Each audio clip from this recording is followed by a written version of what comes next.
जो समझ में आती ही नहीं, अगर आ जाए तो वो अलौकिक नहीं रह जाती।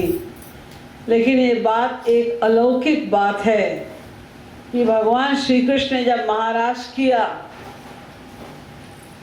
ये आज से 5000 वर्ष पहले की बात है, लगभग 5000। उस समय उन्होंने जो रामावतार काल में स्त्रियां थीं जो भगवान राम पर मोहित हो गई थी, बहुत सारे दंडकारण्य के ऋषि थे, बहुत सारे अग्निपुत्र थे, ये लोग मोहित हो गए थे और इन सबको वरदान दिया था कि द्वापरांते करिष्यामि भवती नाम मनोरथम, द्वापर के अंत में मैं फिर आऊँगा और मैं तुम लोग की इच्छाओं की पूर्ति करूँगा, यानी प्रेम दान करूँगा। उन सबको बुलाया और उन्होंने दिया।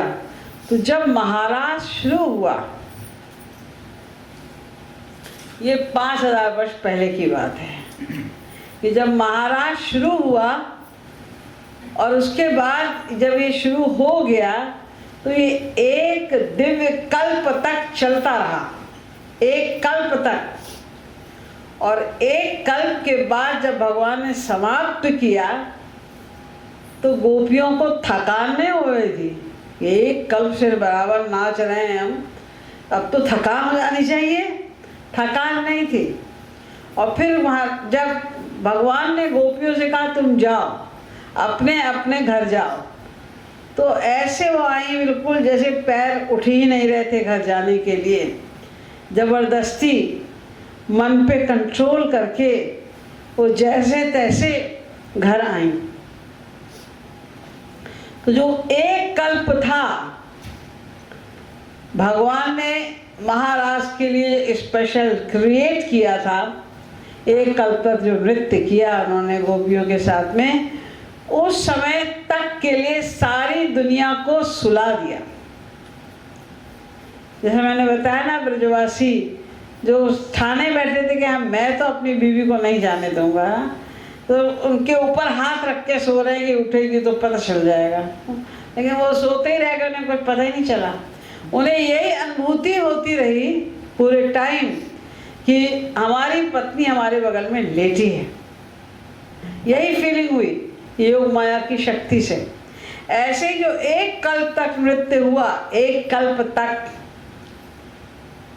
वो जो रात थी, वो वाली रात जिस रात को शुरू हुआ था, उसको भगवान ने एक कल्प के बराबर बड़ा बना दिया। तो यूं तो औरों की दृष्टि में एक ही रात थी वो, एक रात में कोई जितना सोता है, जो कुछ करता है वो ऐसा ही हुआ।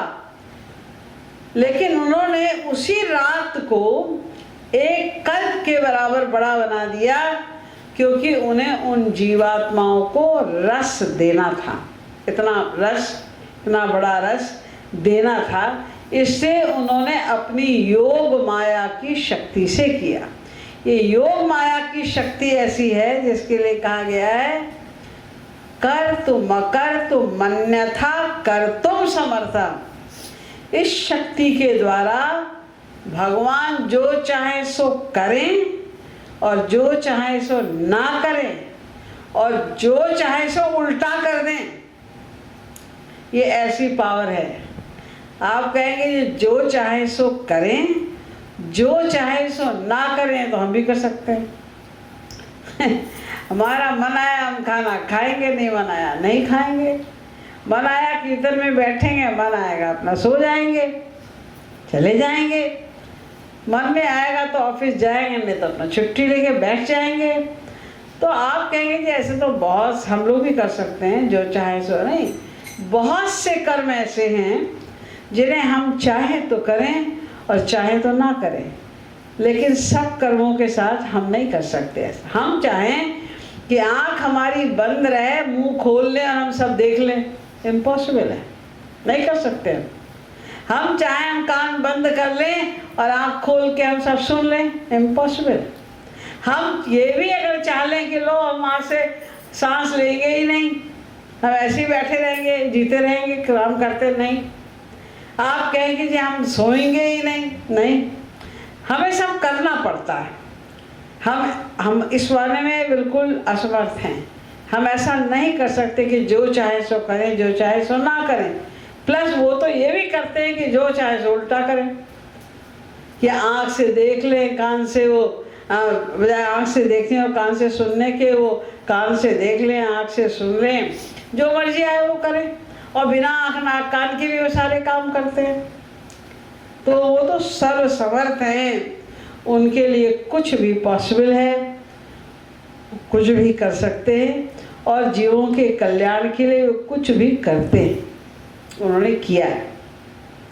हमारी हर बात अगर समझ में आ जाए तो वो अलौकिक ही कैसे रहेगी। हमारी लौकिक बुद्धि में हर बात आ नहीं सकती।